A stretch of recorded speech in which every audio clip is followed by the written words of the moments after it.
Son of God, share my mind, and you don't die.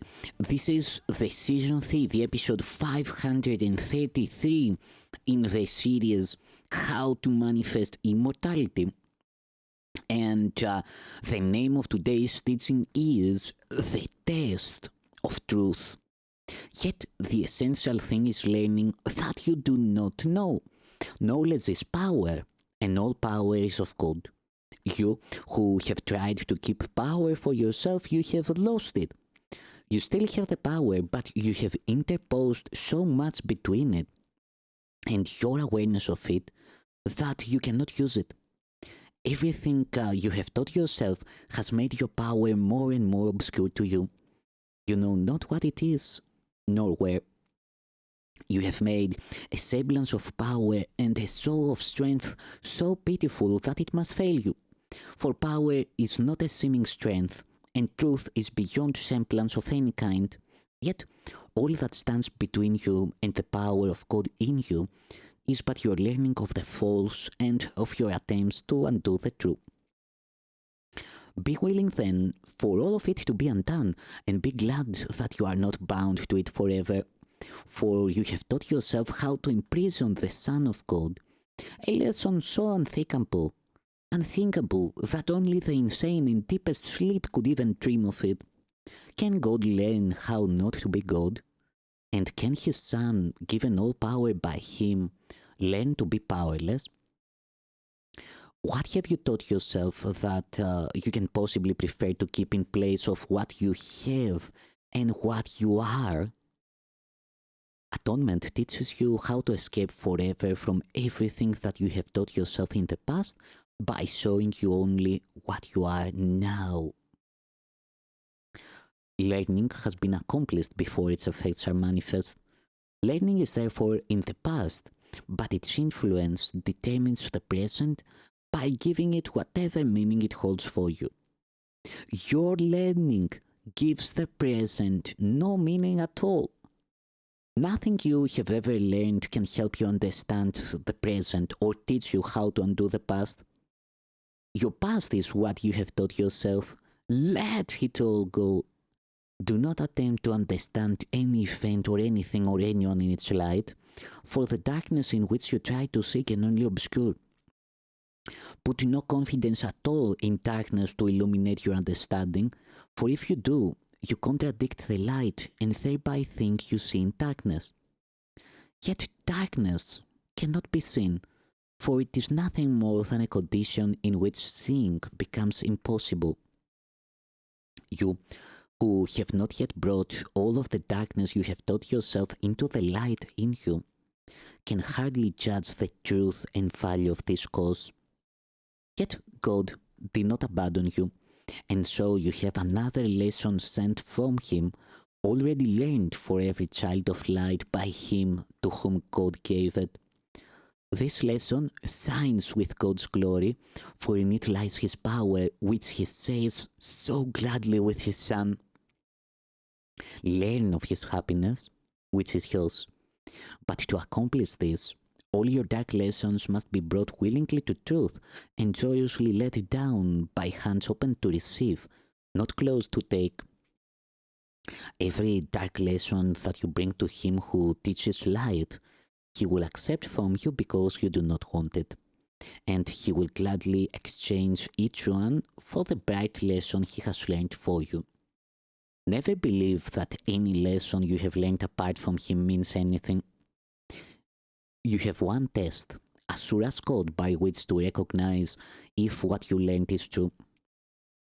If you are wholly free of fear of any kind, and if all those who meet or even think of you share in your perfect peace, then you can be sure that you have learned God's lesson and not your own. Unless all this is true, there are dark lessons in your mind that hurt and hinder you and everyone around you. The absence of perfect peace means but one thing. You think you do not will for God's Son what His Father wills for Him. Every dark lesson teaches this in one form or another, and each bright lesson with which the Holy Spirit will replace the dark ones you do not accept teaches you that you will with the Father and his Son. Do not be concerned about how you can learn a lesson so completely different from everything that you have taught yourself. How would you know? Your part is very simple. You need only recognize that everything you learned, you do not want. Ask to be taught and do not use your experiences to confirm what you have learned.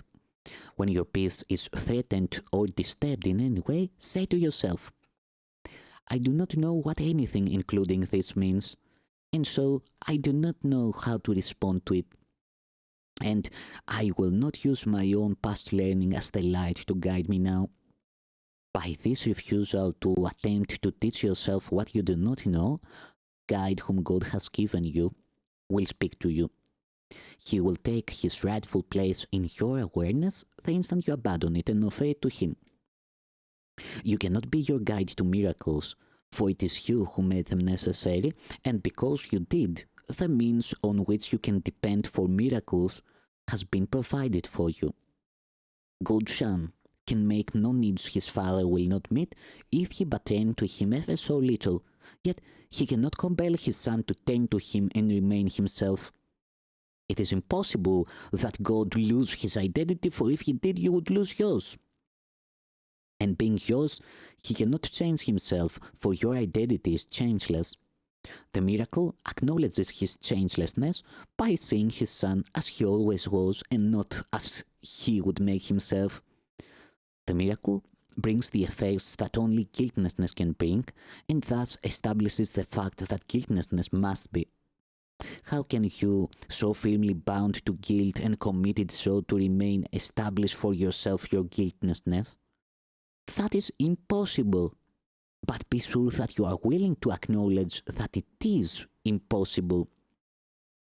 It is only because you think that you can run some little part or deal with certain aspects of your life alone that the guidance of the Holy Spirit is limited. Thus would you make him undependable and use this fancied undependability as an excuse for keeping certain dark lessons from him. And by so limiting the guidance that you would accept, you are unable to depend on miracles to answer all your problems for you.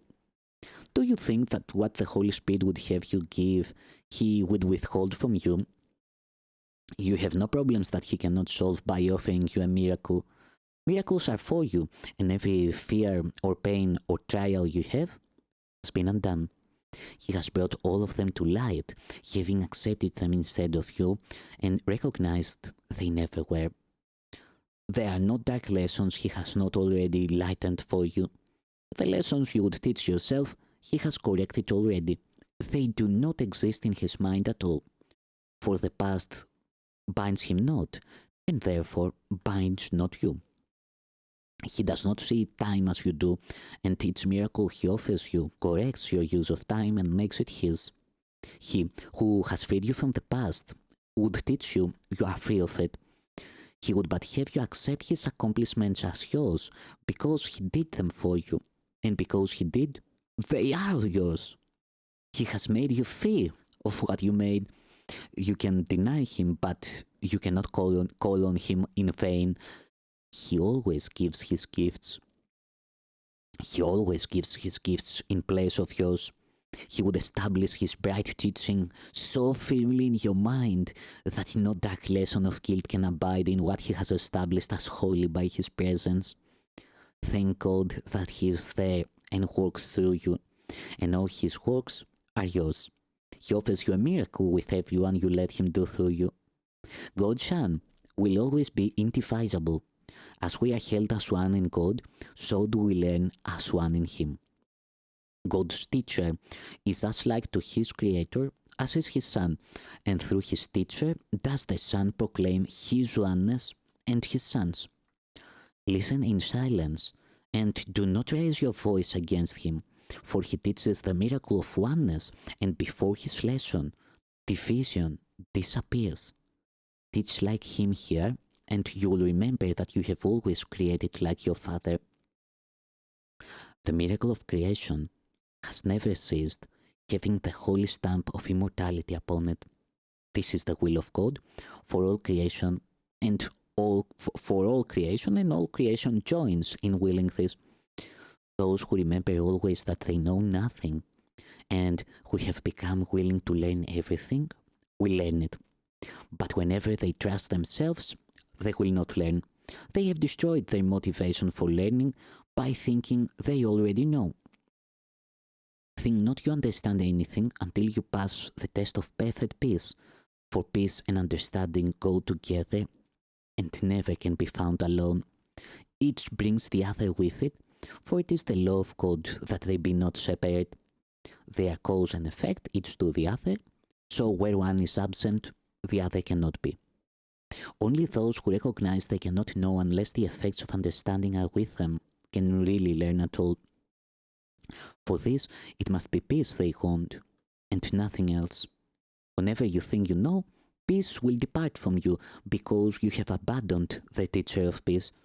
Whenever you fully realize that you know not, peace will return, for you will have invited him to do so by abandoning the ego on behalf of him.